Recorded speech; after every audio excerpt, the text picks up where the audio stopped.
Bismillahirrahmanirrahim. Assalamu alaikum students. Welcome to lecture number 9 of Mathematics for grade 9. पिछले 8 lecture में हमने इस chapter 1 matrices के पहले 6 एक्सरसाइजेस पढ़े हैं। अभी बारी है रिव्यू एक्सरसाइज की। लास्ट एक्सरसाइज है इस चैप्टर का। इसके बाद हमने चैप्टर नंबर 2 स्टार्ट करना है। ठीक है, इस रिव्यू एक्सरसाइज में पूरी सारे जो एक्सरसाइजेज है 1.1 से लेकर 1.6 तक उनके क्वेश्चन आए हैं हर मेथड से। तो अगर आपको वो सारे समझ आ रहे हैं, वो हर मेथड समझ आ रहे हैं, तो ये जो रिव्यू एक्सरसाइज है ये आप ख़ुद कर सकते हैं। ठीक है, मैं आपको कुछ इसमें स्टेप्स बताऊंगा, तो बाकी सारा क्वेश्चन आप लोगों ने ख़ुद सॉल्व करना है।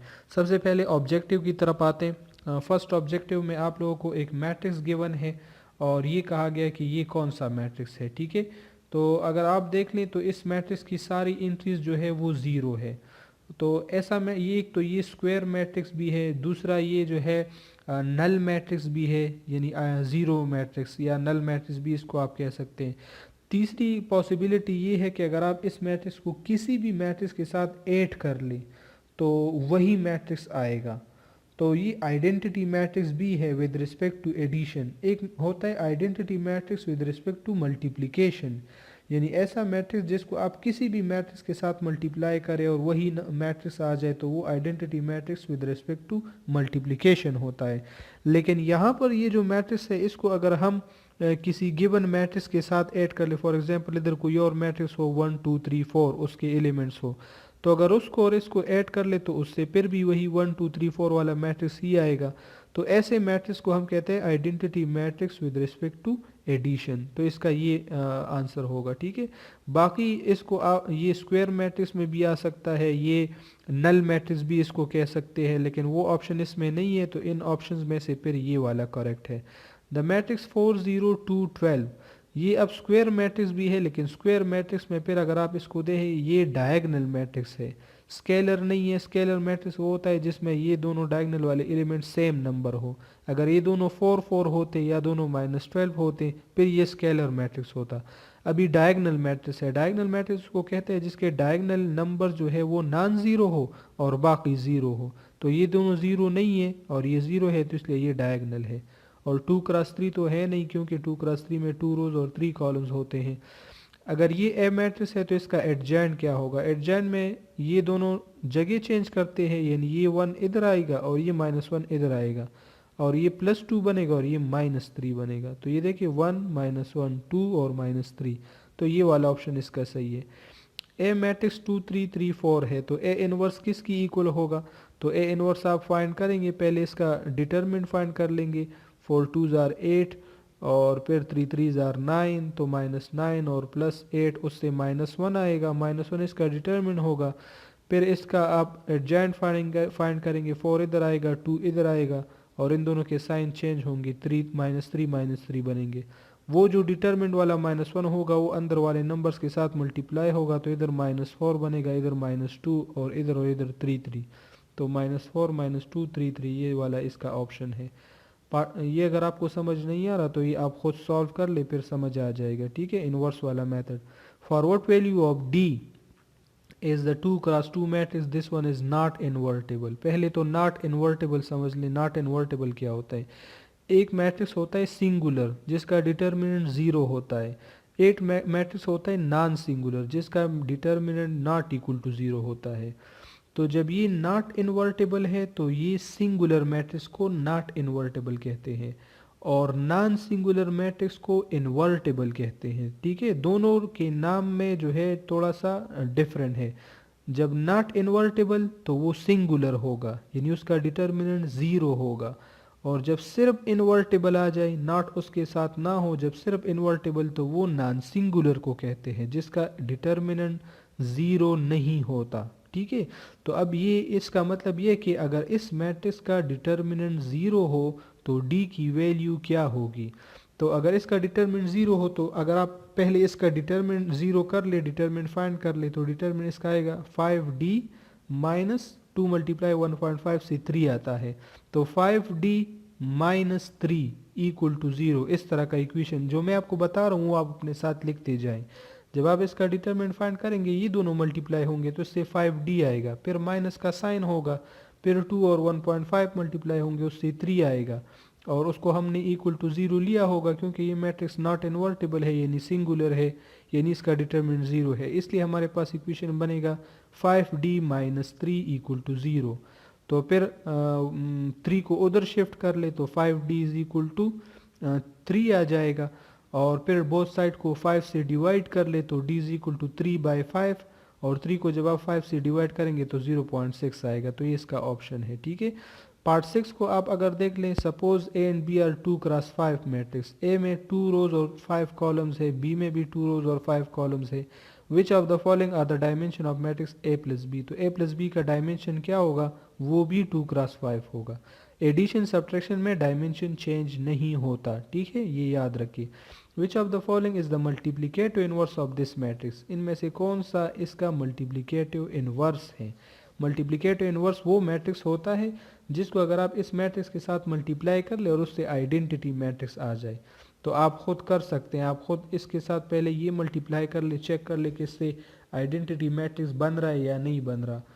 इन तीनों से नहीं बनेगा, और जब आप इसके साथ इन दोनों को मल्टीप्लाई करेंगे तो उससे आइडेंटिटी मैट्रिक्स बनेगा। आइडेंटिटी मैट्रिक्स मीन वो जिसकी एंट्रीज इस तरह होता है, इधर 1 फिर 0 फिर इधर 1 और फिर सॉरी इधर 1 इधर 0 फिर इधर 0 और इधर 1, वो आइडेंटिटी मैट्रिक्स होता है।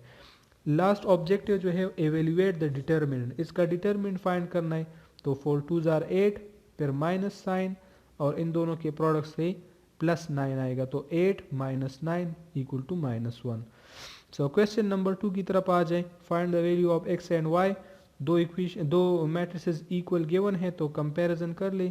गिवन में ये मैट्रिसेस होंगे, रिक्वायर्ड में x एंड y की वैल्यूज होगी, सोल्यूशन में दोबारा से ये रिपीट कर ले। Comparing corresponding elements, x - 1 equal to 0 और x + 3 equal to -2, 4 equal to 4 and -7 equal to 7। ये दोनों तो ये दो अगर आप ना भी लिखे कोई मसला नहीं है, हमें सिर्फ इन दोनों से मतलब है। इसको देख ले, x - 1 equal to 0, adding 1 on both side, so x equal to 1, और y + 3 equal to -2, subtract 3 from both side, so y is equal to -5, so x is 1 and y is -5। ये इधर यहाँ पर y है, गलती से x लिखा हुआ है, ठीक है, आप इसको सही कर ले। फाइंड प्रोडक्ट इफ पॉसिबल, अगर पॉसिबल है तो प्रोडक्ट फाइंड कर ले।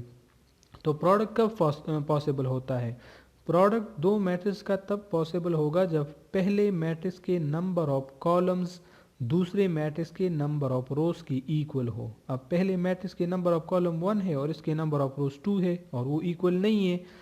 m is not equal to n means ये नंबर ऑफ कॉलम और नंबर ऑफ रोज की बात हो रही है।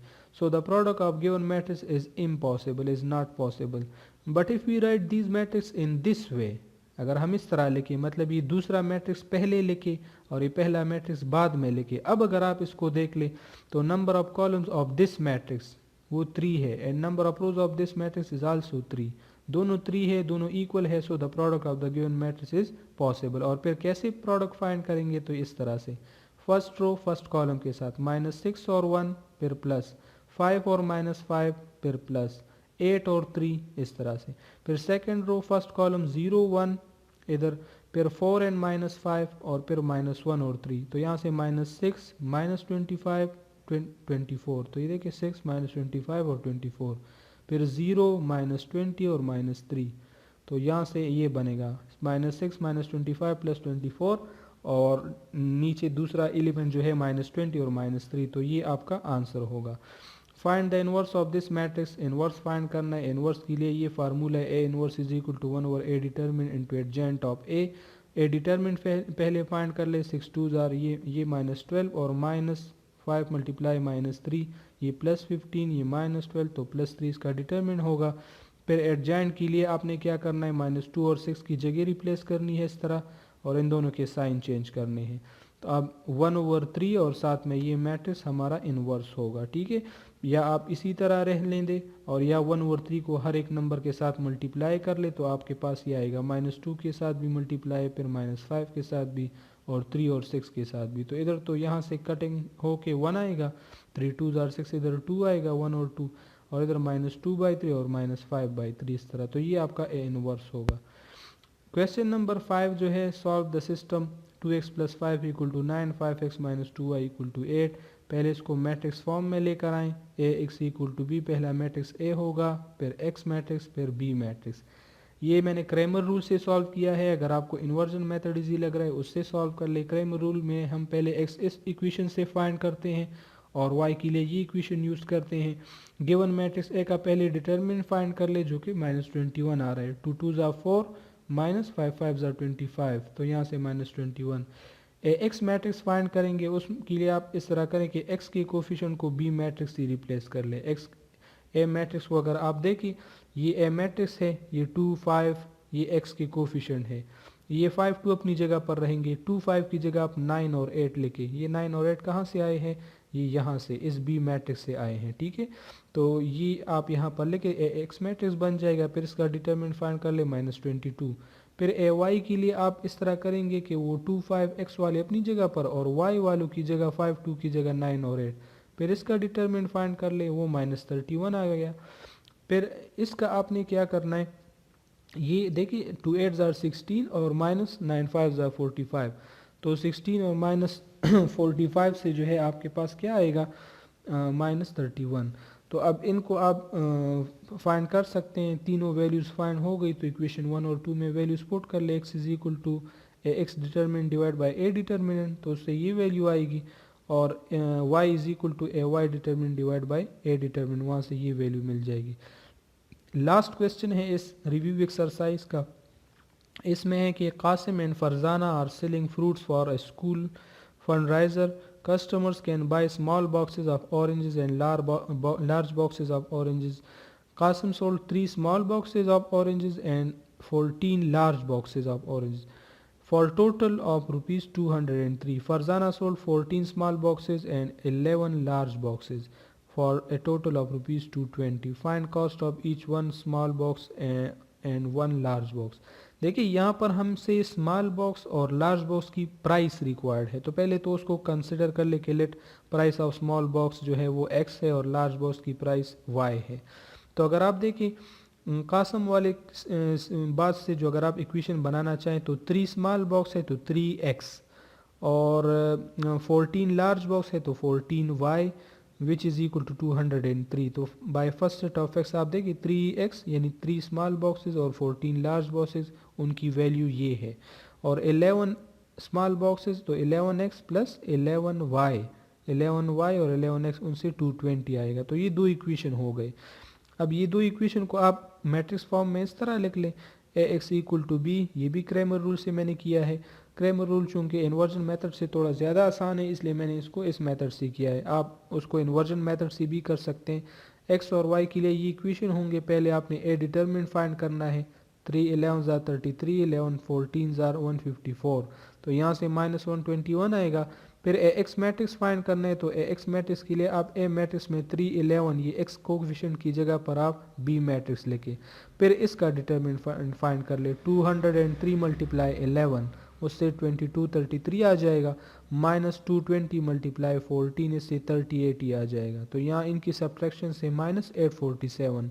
फिर ए वाई मैट्रिक्स के लिए आप वाई की कोफिशिएंट को रिप्लेस कर ले, एक्स वाले अपनी जगह पर आएंगे। ठीक है, फिर इसका डिटरमिनेंट फाइंड कर ले, 3 मल्टीप्लाई 220 से 660 आ जाएगा और -11 मल्टीप्लाई 203 से 22 33।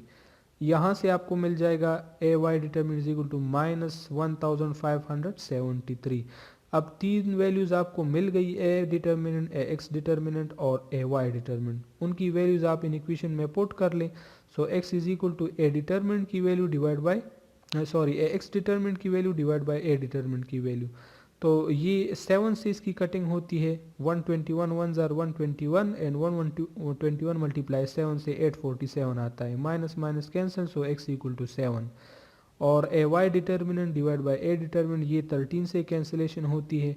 अगर 121 के साथ आप 13 मल्टीप्लाई कर ले ये नंबर आता है, तो y is equal to 13। x जो है ये स्मॉल बॉक्स की वैल्यू थी, तो x की वैल्यू स्मॉल बॉक्स की प्राइस जो है वो 7 रुपीज़, और y जो है लार्ज बॉक्स की वैल्यू थी, तो लार्ज बॉक्स की प्राइस जो है वो 13 रुपीज़ आ जाएगी। यहाँ तक आप लोगों का चैप्टर नंबर 1 कंप्लीट हो गया है। और ये चैप्टर नंबर 1 इसका आपने अच्छी तरह से प्रैक्टिस करना है। नेक्स्ट लेक्चर में हम इंशाल्लाह चैप्टर नंबर 2 स्टार्ट करेंगे और ये जो चैप्टर नंबर 1 की जितनी भी क्वेश्चन है इसकी आप अच्छी तरह से प्रैक्टिस करनी है, बार बार इसको आपने लिखना है, तभी आपको ये क्वेश्चन जो है ये समझ में आएंगे। तब तक के लिए अपना ढेर सारा ख्याल रखिएगा। अल्लाह हाफिज़।